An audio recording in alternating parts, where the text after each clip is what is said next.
KTU SY CSE Management of Software Systems Module 3 Implementation and Testing.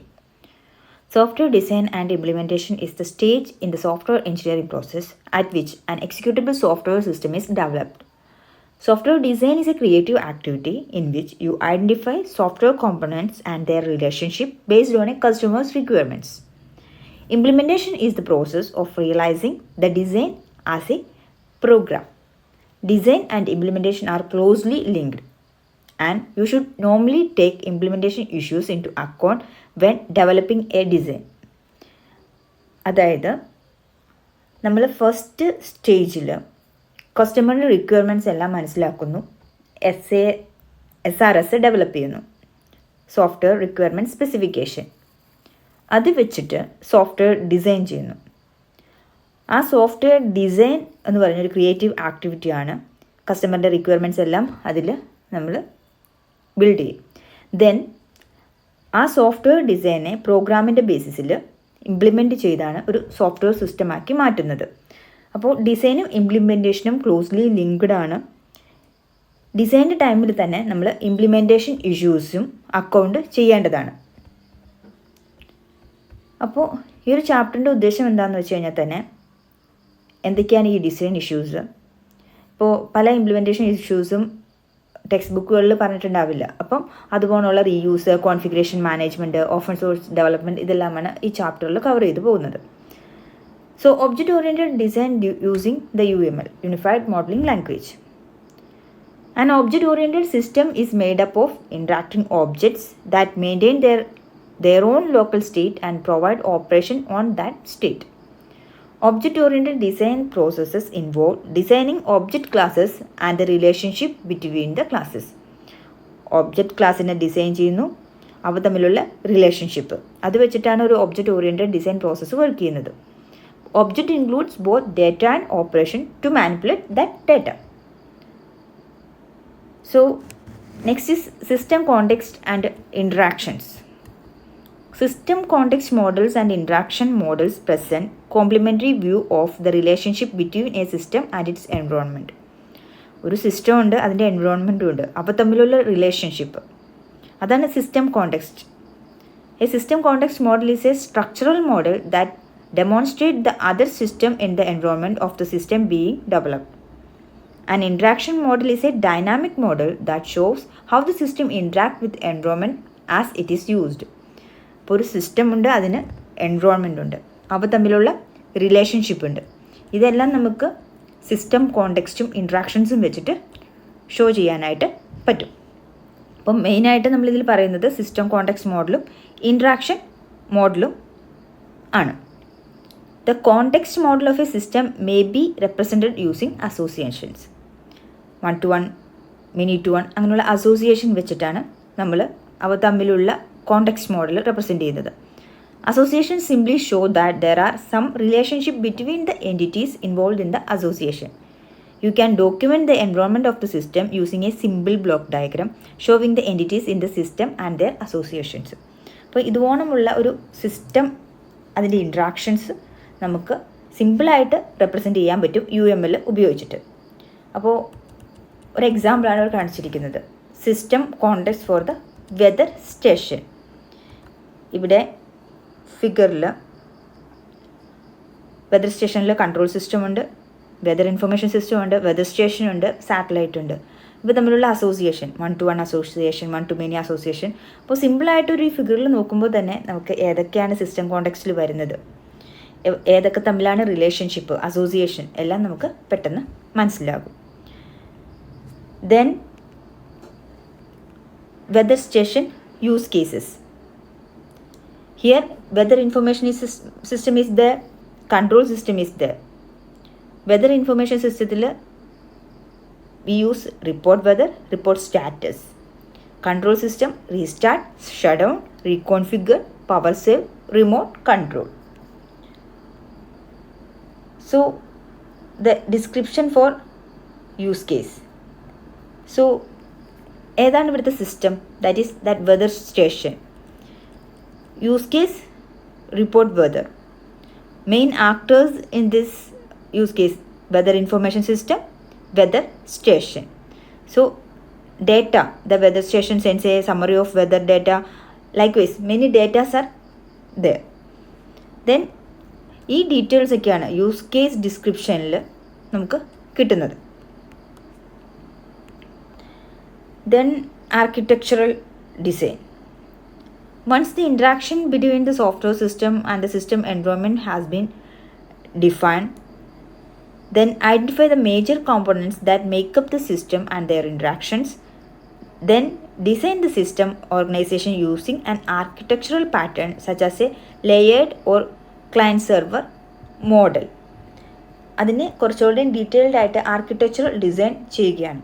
That is, high level architecture of weather station is shown in this figure. So പല subsystems ഉണ്ട്. Fault manager, configuration manager, power manager, then communications, data collection, instruments. So ഇതുപോലുള്ള എല്ലാ കമ്മ്യൂണിക്കേഷനെയും ഒരു communication link വെച്ച് connect ചെയ്തിരിക്കുന്നു. So this is A high level architecture. അപ്പോൾ ഇത് കുറച്ചുകൂടെയും detailed ആയിട്ട് നമുക്കൊരു ഒറ്റ വ്യൂവിൽ തന്നെ നമ്മുടെ ഡിസൈൻ എന്താണെന്ന് മനസ്സിലാക്കി തരുന്നു. That is the speciality of high level architecture of a weather station. So the weather station is composed of independent subsystems that communicate by broadcasting messages on a common infrastructure shown as communication link in the figure. So each subsystem listens for a message on that infrastructure and picks up the messages that are intended for them. This listener model is a commonly used architectural style for distributed systems. So this is architecture of a data collection system. അതിൽ നിന്ന് ഒരു data collection സിസ്റ്റത്തിൻ്റെ ആർക്കിടെക്ചറിനെ കുറിച്ചാണ് ഇവിടെ നമ്മൾ describe ചെയ്യുന്നത്. So whether data, transmitter and receiver. So the transmitter and receiver objects are concerned with managing communication. The weather data object encapsulate the information that is collected from the instruments and transmitted to the weather information system. This arrangement follows the producer-consumer pattern. Then object class identification. So various ways of identifying object class in object-oriented system.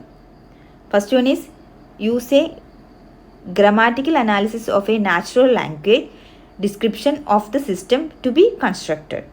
Objects and attributes are nouns. Operations or services are verbs. Then second way, use tangible entities, that is things, in the application domain such as aircraft, roles such as manager, events such as request, interactions such as meeting, etc. അതുപോലെയുള്ള tangible entities വെച്ചിട്ട് നമുക്ക് represent ചെയ്യാൻ പറ്റും. Then use a scenario based analysis where various scenarios of system use are identified and analyzed in turn. That is scenario based. ഒരു scenario നമ്മൾ describe ചെയ്യും, ആ സെനാരിയോനെ വെച്ചിട്ടായിരിക്കും നമ്മൾ ഒബ്ജക്റ്റ് ക്ലാസ്സിനെ ഐഡൻറ്റിഫൈ ചെയ്യുന്നത്. സോ ഇവിടെ ഒരു വെതർ സ്റ്റേഷൻ ഒബ്ജക്റ്റ് ഉണ്ട്. ഈ വെതർ സ്റ്റേഷൻ ഒബ്ജക്റ്റിൽ എന്തൊക്കെയാണ് ഐഡൻറ്റിഫൈ ചെയ്തിരിക്കുന്നത്? ഒരു വെതർ സ്റ്റേഷനുണ്ട്, വെതർ ഡേറ്റയുണ്ട്, then ground thermometer, anemometer, barometer. Likewise ഓരോ ക്ലാസ്സും നമ്മൾ വെതർ സ്റ്റേഷൻ ഒബ്ജക്ട്സിനെ എല്ലാം ഐഡൻറ്റിഫൈ ചെയ്യുന്നു. അതിൽ വരുന്ന ഓരോ item, report weather, report status, ഓരോ ഐഡൻറ്റിഫയറിനെ ഐഡൻറ്റിഫൈ ചെയ്യുന്നു. അപ്പോൾ ഈ ഒരു ക്ലാസ് ഡയഗ്രാം, ഈ ഒരു ഡയഗ്രത്തിൻ്റെ ഉള്ളിൽ നിന്ന് തന്നെ നമുക്ക് ഏതൊക്കെയാണ് നമ്മുടെ weather station objects, classes, identifiers എല്ലാം നമുക്ക് പെട്ടെന്ന് മനസ്സിലാക്കാനായിട്ട് സാധിക്കുന്നു. So design models. There are two kinds of design model. Structural models, which describe the static structure of the system using object classes and their relationship. Dynamic models, which describe the dynamic structure of the system and show the expected runtime interactions between the system objects. There are 3 UML model types. Unified Modeling Language. First one, subsystem model. Second one, sequence models. Third one, state machine models. A subsystem model is a useful static model that show how a design is organized into logically related groups of objects. Sequence models are dynamic models that describe for each mode of interaction the sequence of object interaction that take place.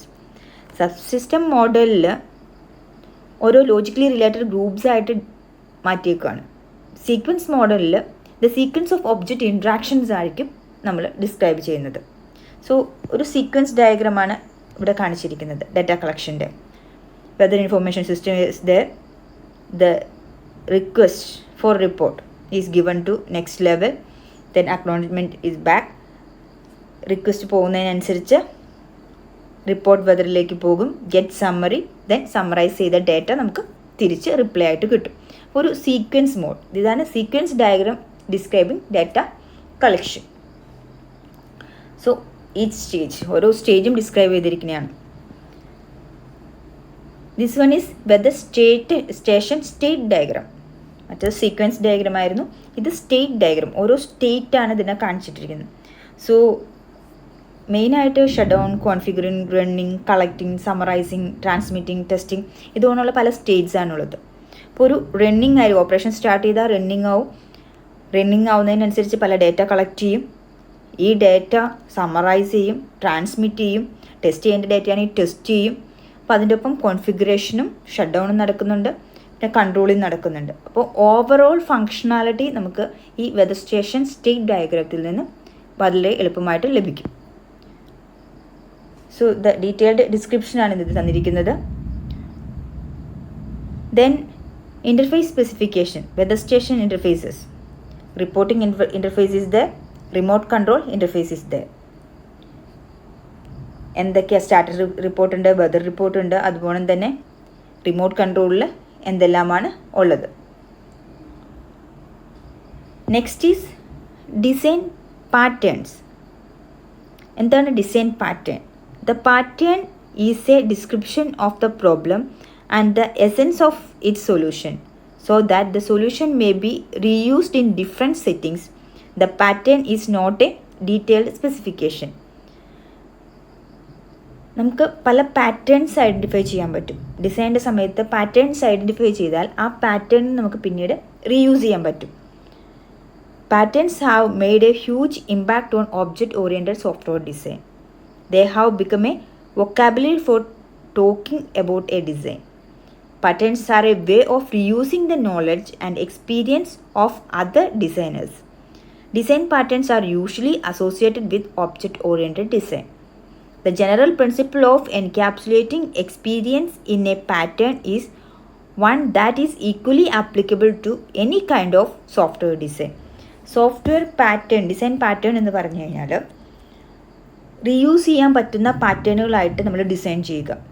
അപ്പോൾ നമ്മൾ experience ആയിട്ടുള്ള ആളുകൾ ആ പാറ്റേണിൽ design ചെയ്തിട്ടുണ്ടെങ്കിൽ അതിന് നമുക്ക് next ആളുകൾക്കും പിന്നീടും റീയൂസ് ചെയ്യാനായിട്ട് സാധിക്കും. അതാണ് ഡിസൈൻ പാറ്റേണിൻ്റെ തന്നെ പ്രത്യേകത. 4 essential elements of design pattern: a name that is meaningful reference to the pattern, a description of the problem area, a solution of that description, then a statement of the consequences. ഇത്രയും കാര്യങ്ങളായിരിക്കും ഒരു design പാറ്റേണിൽ വേണ്ടത്.